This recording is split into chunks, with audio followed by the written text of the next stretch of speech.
You know what I hear more than almost anything else in the industry? Someone tells me they're thinking about getting into property development or investment. And 9 times out of 10, it's someone who's done really well in their career and they're thinking there must be a better way. And property is the thing that everyone says, oh, when I make my money, I'm going to put it into property and I'll never have to work again. And property just goes up in value and it's going to give me rental income and I'll have financial freedom. And it's that easy. So it's usually an engineer or an IT professional or somebody that owns an MOT garage and they've saved up lots and lots of money and they've watched a few YouTube videos. They've probably subscribed to Property People. You should be too if you haven't already, but ultimately they've attended a property seminar or two and they're convinced themselves, they've gone, development is where the real money is. That's how I'm going to make huge cash rather than saving up little by little. And here's the thing, they're not wrong. That money can be made. You can make 7, 8 figures doing property development. But what they're almost certainly wrong about is how easy it is to make it. So today, I'm going to have a very honest, straight talking conversation with you about who should get into property development and who probably shouldn't. And if you're going to do it, what you actually need to have in place to give yourself a fighting chance, because it's not as easy as it used to be and it's not going to get any easier anytime soon. So stay with me on this one, because this one could save you a lot of time, effort, blood, sweat, tears, and money. So welcome back to the Saam Lowni YouTube channel. I've spent 20 years in the property industry across development, sales, lettings, finance, and everything in between. I've worked with boutique agencies and national chains. I've had exposure to markets in London, Spain, and the Middle East. I've been building my own property portfolio across the UK, and I was a founding member of a property finance provider that grew its fund from 0 to 300 million. I am also the founder of Merry Oaks Property Finance, which is a specialist property finance brokerage working with investors and developers on their deals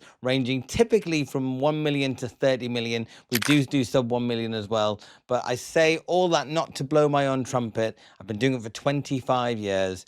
But it's because today's conversation is one that I'm very, very qualified to have. And it's one that I think the internet doesn't get right very often. All these courses, these people just selling you the dream, saying it's super duper easy. Instagram people telling you, oh my God, you know, I bought this property, flipped it. Even if you watch Property Ladder, misses out a bunch of the costs all the time. And it's not that easy. And it's not getting that much easier anytime soon. But you can still do well, but you just got to be aware of all of the risks, all of the challenges that we all face. So without further ado, let's get into it. So let's start at the beginning. Why does everyone think that property is where the money is? And the honest answer is because for a very, very long time, it really was. I mean, it still is in many ways, but over the last 25 years or 30 years ago, if you bought almost anything in the UK, over the last 25, 30 years for sure, and just held it, you made money. Capital growth did the heavy lifting for you. The accidental landlord, the person who inherited a flat or bought a place and couldn't sell it or just stumbled into a buy-to-let or decided that actually, you know what, I'm going to move house, but I can hold on to this one. They made a killing without really trying or knowing what they were doing. And that reputation has stuck. Now, of course, you've also got the lord of the land, right? So going, you know, back to the feudal times, being a landlord or lord of the land, typically land has value. So there is that as well. But more recently, over the last 25, 30 years, property TV shows such as Homes Under the Hammer or Property Ladder, these have really added to that whole illusion, but certainly that feeling that property is a really, really relatively easy way to make money. Add on top of it all the YouTube channels like this one, the seminars that you can go to, the books that you can read, the Instagram gurus showing off their portfolio, and you've got a whole generation of people who genuinely believe that property is some kind of guaranteed path to wealth. You know, you make it through business and then you park it in real estate, and that's how everybody does it. Now, and I talk about this in my earlier videos on why property investing remains the best long-term investment, which I'll link below so you can check that out. Property still is a brilliant asset class, so don't get me wrong. I'm not here to completely change my mind on that. Long term, I still believe in it completely, but the ease of making money in property, that has changed dramatically. And the sooner people understand that, the sooner they can make better decisions. I think we really have to have a passion for it as a very, very, very fundamental starting point these days, because the market has professionalized, full stop. What worked in 2005 doesn't work in 2025, and that's the same with most industries, it always evolves. While something worked back then, it's not going to necessarily work today. The strategies are different. The finance is more complex. The regulation is heavier and the margins become tighter. And this is no longer a game where enthusiasm and a bit of capital is enough to get you over the line. You have to have the capital, but you need to go that little bit further. The accidental landlord is dead. So let me talk about residential buy-to-let first, because this is usually where people start thinking. I'll say it again and again. The accidental landlord is dead. Stamp duty surcharges, changes to mortgage interest tax relief, the renters reform agenda, increasing regulations around EPC ratings very, very soon, licensing scheme. The list absolutely just goes on and on and on. The government has systematically made it harder and less profitable to be a small-scale residential landlord. And that's not being negative. That's just the reality of the policy landscape we're operating in. Over the last 10, 11 years, it's been one year after the next where it's just been a hammering against the landlords and the PRS sector. Now, can you still build a small residential portfolio? Of course you can, yes. Can it still work as a pension pot, as a side hustle, as a long-term wealth building strategy? Yeah, absolutely. With the right structure, the right finance, and the right professional advice around tax and legals and generally funding over the long term. But if you're walking in cold thinking that you're going to be buying a 2-bedroom flat, slap some magnolia walls on it like you did in 2001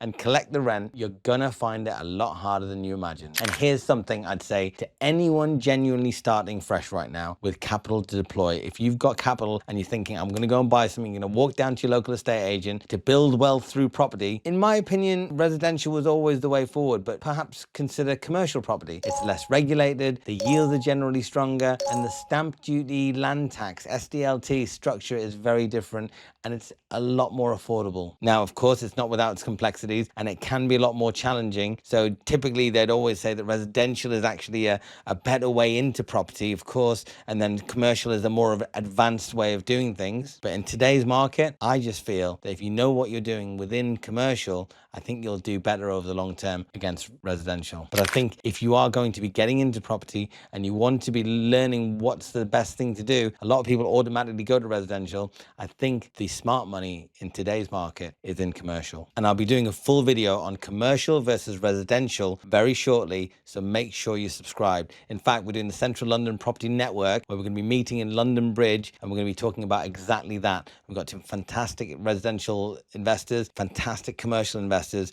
and they're going to be talking about the pros and cons of each, and I'll do a video to follow up. Right, let's talk about flipping, because this is also one of my favorite little strategies, and it's a very nice way to build up a cash pot. Buy a tied property, do it up, sell it for a profit. It's the bread and butter of property TV shows. Property Ladder was one of my favorite things to watch with Sarah Beanie, and it's what a lot of people picture when they imagine becoming a property developer. And can it still work? Yes, but the window is much narrower than people think in this day and age. It's just changed, it's just moved on. Here, the fundamental problem is Rightmove exists, Zoopla exists, every estate agent, every investor, every developer in the whole country can see exactly what properties have sold for in any given street, and the people that are selling these properties, they know exactly how much money they should be getting it. So getting something at a bargain is not that easy. Before, you could speak to your local estate agent and be able to find where the best value properties are that need a bit of love, need a bit of work. I mean, the information asymmetry that used to allow savvy buyers to spot underpriced assets has been almost entirely eroded. The days of finding a genuinely motivated seller who doesn't know what their property is worth are largely over. But here's the thing. I do know operators who are still making flips work, particularly in the Midlands right now, where the market is more liquid and where stamp duty doesn't destroy your margin the way it does in London and the Southeast. Just getting a deal to work based on the stamp duty, the seller doesn't want to take that hit. Obviously, you as an investor don't want to take that hit, and it just makes the gulf between what the seller will accept and what you're willing to pay too big of a gap. In the Northeast and the Northwest, where the market's still that little bit more illiquid, you're just taking a little bit more of a risk. But in the Midlands, you've got good capital values, you've got good GDV per square foot, and the stamp duty is not that crazy. It doesn't completely kill the deal, because the property prices that you're buying these things at can make it work. So it depends on where you are in the country if you're going to make these little flips work. You can do it anywhere, and of course, but are you going going to build a scalable model out of it? Are you going to be able to do lots of these every single year? I've just found that the Midlands right now is the best place to be. And of course, wherever you are in the country, you just need to be buying right. That fundamental never changes. Your building cost needs to be controlled and your selling costs need to be factored in. The amount of deal appraisals that I see where people don't factor in every single cost. So they think they're making a bunch of money, but by the time they pay the agency fees and the solicitor's fees at the end, and then they've got some furnishing fees to make the property look good, they don't factor any of that in and it eats into the margin and it makes it less worthwhile, but they find out a bit too late. And ideally you need to be doing enough volume that one deal going wrong doesn't completely wipe out the profit from 3 that went right. So for someone coming in from outside the property world, doing this part-time on the side without established contractor relationships or deep local market knowledge, so the people that are in London going to the northeast, northwest, the risk is significant, especially if you're just doing it on a part-time basis. You'll likely overpay on the purchase because you don't know what you're buying. The real buying opportunities are really for the people that have got that great local knowledge. You'll likely overspend on the refurb because you don't have the trade relationships to keep the costs really sharp, and you'll potentially undersell because you don't have the agent relationships to get the best price on the way out. Every single step has a margin leak, and those leaks add up really fast. Before we get into the video, I just wanted to ask, do you have a property funding requirement or a property funding problem that needs a solution? If so, reach out to me at Merry Oaks Property Finance. Merry Oaks Property Finance is a brokerage that I set up in 2021 to support SME property investors and developers like myself, like you, with all of your funding requirements. So if it's development, bridging, commercial, anything property finance related, the more complex, the better as well, because we're very used to those types of things. If you're a portfolio landlord, whatever you might need, let us know. Reach out to us, let's have a conversation and see where we go. Now back to the episode, I really hope you enjoy it. So then we've got ground up development. Who's that really for? Now this is where I want to spend most of the time because this is where the stakes are highest and where I see most people coming unstuck because they think, wow, let's just do bigger numbers. Ground up development or a huge conversion scheme. New build schemes, conversions, larger refurbishments, the kind of projects that you're talking about that have long drawn out planning applications, large-scale contractors, project management, cost plans, drawdown finance, exit strategies. This is a different world entirely from buying a flat and painting it up and decorating it and sticking it back on the market. And if you don't sell it, then you can just rent it out and happy days. It's relatively straightforward to wrap your head around. So let me be very, very direct with you. Unless you are or someone core to your team has a background as a contractor, a planning consultant, or an architect, you are at a fundamental disadvantage. And here's why. Those disciplines aren't just technical knowledge, they are where the competitive edge lives. A contractor who becomes a developer knows exactly how to build a cost plan that's actually accurate. They've done it so many times. They know where the contractors cut corners, but they don't really get caught out because it's an efficiency. They know what contingency is realistic versus what's wishful thinking.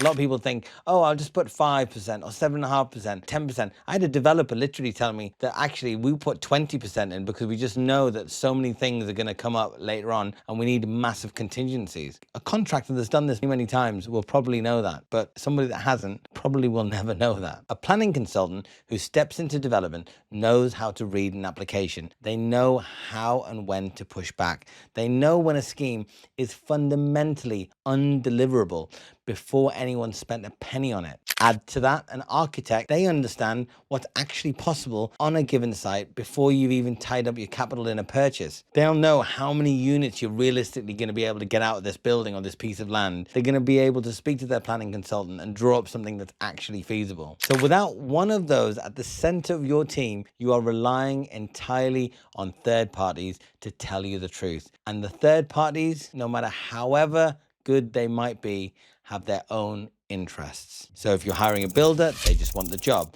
The planning consultants, they just want the fee. The agents who are selling you the deal, they just want the commission. And that's not cynicism, please understand that. That's just how any commercial relationship works. So if you don't have someone in your corner on the team who truly understands the numbers, the process from the inside, you are being exposed to risk. And if you bring these people on the inside, you need to be able to trust them. And I've seen people lose serious money, genuinely life-changing amounts, because they went into the development scheme without that core competency in the team, a cost plan that was off by 30%, a planning application that was never going to fly. I had one recently where they were trying to get PD on a site in the back of the house. I was like, that's just not going to happen. You're not going to get a separate dwelling on PD in the back of the house. Even I know that. I'm not a planning consultant or architect, but I've been doing this for 25 years. The site that obviously has contamination issues that a more experienced operator would have spotted in due diligence. These aren't edge cases. These are people going into auctions thinking, wow, that looks cheap, buying something, and then just finding out they've bought a lemon. Or they'll go to a commercial agent and they'll spend 3-6 months working out why that development is not worth what the asking price is, and they'll have wasted a lot of time. Now, if you enjoy doing that kind of thing, it's probably a good journey to go on, but it'd be so much more helpful to have one of those core competencies inside your team. These are all the most common ways development goes scarily wrong. And here's the other thing about large-scale development that people underestimate. The finance is complex. Development finance is not a mortgage. I recently came across a client that came to us who was trying to get a commercial mortgage on a development site. I was like, why? I know it's got a pub at the front, but you're not going to be able to get that commercial mortgage just because it's got a derelict pub at the front to be able to build this 20-unit scheme. That's not going to work. Your mortgage broker that's been working with you, there's wasted 4 months of your time, and now the seller wants to pull out on you and the agent's chasing you up. It's because you went to the wrong person and tried to do the wrong thing.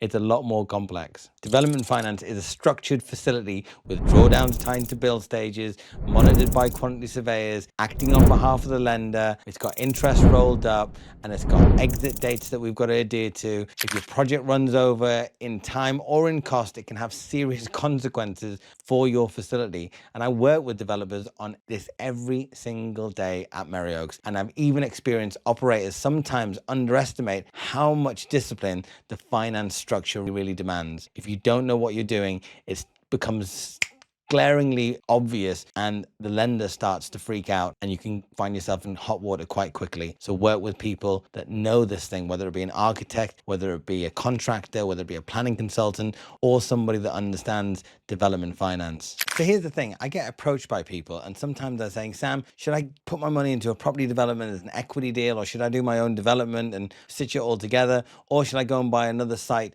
to be able to run another MOT garage because that's my core competence? And I always ask them, like, how quickly could you get your return on investment in the thing that you know what you're doing? If you're a dentist and you want to set up a new dentist practice, if you're a restaurateur and you want to set up a new restaurant, what is your return there? And maybe that's the best use of your capital. If you want to go and buy something that's a long-term kind of pension pot, then yep, look into commercial, just buy something with a high yield, income producing, that's already income producing, and just put it into a asset management program and go from there.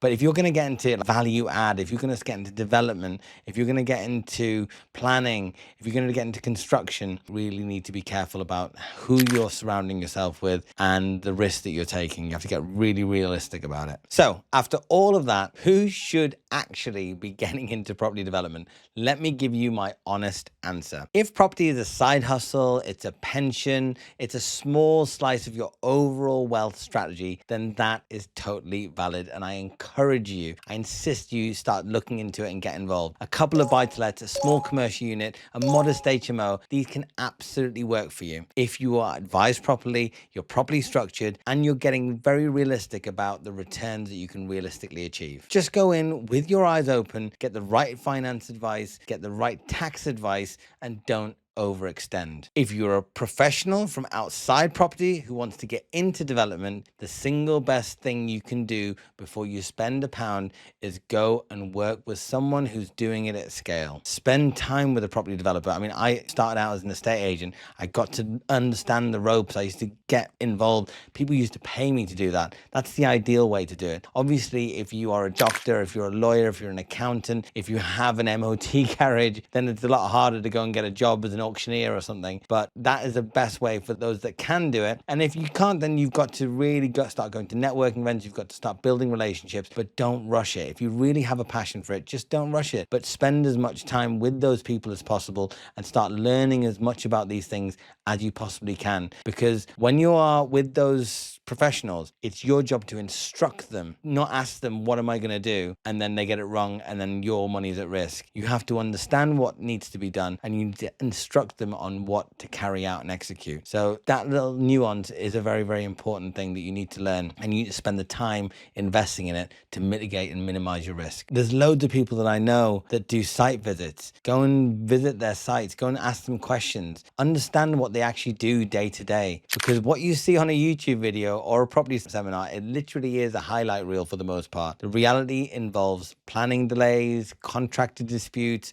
cost overruns, lender queries, and 1,000 decisions that need to be made under pressure all the time. So make sure you actually want that before you commit capital to it. Every time I've said this to somebody that's coming from outside, they've said, you know what, I'm just going to stick with something that I know. I'm just going to buy a commercial unit. I'm just going to buy an HMO. I'm just going to buy something that's ready-made. I'm going to sit on it for the long term. And that's probably the right choice for them and for most people. If you're a contractor, if you're a planning consultant or an architect or someone else with a genuine technical edge, then this is your time. Seriously, the market is hard enough that the part-timers are just leaving hand over fist. I can just see it every single day. The tourists of the property industry, they're being filtered out. The people with real skills, real discipline are the ones who will capitalize on the opportunities over the next 2 to 5 to 10 to 15, 20 years, in my opinion. Land values have adjusted in many areas. I'm seeing more development finance applications come forward, and I think it's going to be a really, really good time for anyone that's professional or full-time in the industry. There is finance available for the right scheme. So if you have the competency to execute, the conditions are all there. And if you're an experienced developer already operating at scale, let's talk, because the finance landscape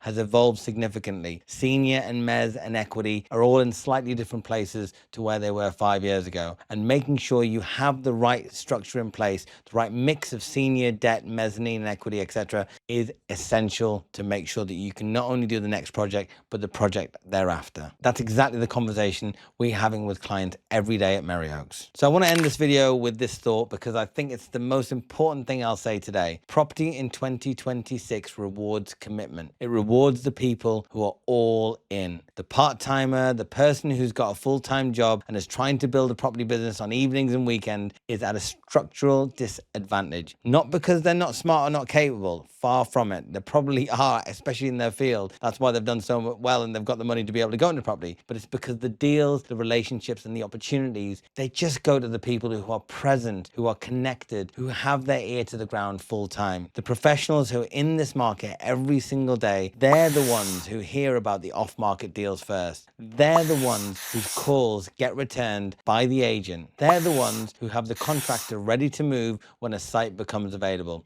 That's the reality of the market, and that's the reality of how it works. So if you're a part-timer who's serious about property, my honest advice is this: don't try to pick up everything. Pick one strategy, one geography, one asset class, and go deep. Build genuine expertise in that lane and be realistic about timelines. This is not a get-rich-quick game. Never has been, certainly isn't now. But if you're a full-timer, if your property is your world, your focus, your career, this is absolutely your time to shine. The tourists are leaving. The serious operators are the ones who will take the market forward. So back yourself, build your team, be bold, know your numbers, and let's go. So I've said it a few times already, but the accidental landlord era is over. Hopefully that's gotten through. If you're starting in residential now, be smart about structure and seriously consider commercial as an alternative. I am still a huge advocate for property investing as an asset class, and everyone should get into it. I really believe that. But just know that it's harder than ever before, and you have to take a keen interest in it to make it work. And when it works, it really does work. So don't be disheartened by everything that I'm saying if you've taken it that way. Accept the challenge and get ready to learn both on and off the job by hitting like, subscribe to these videos. That's a great step forwards for that. But definitely start to get realistic. I mean, flipping can still work, but the easy money has gone. You need to really have local knowledge, real contractor relationships.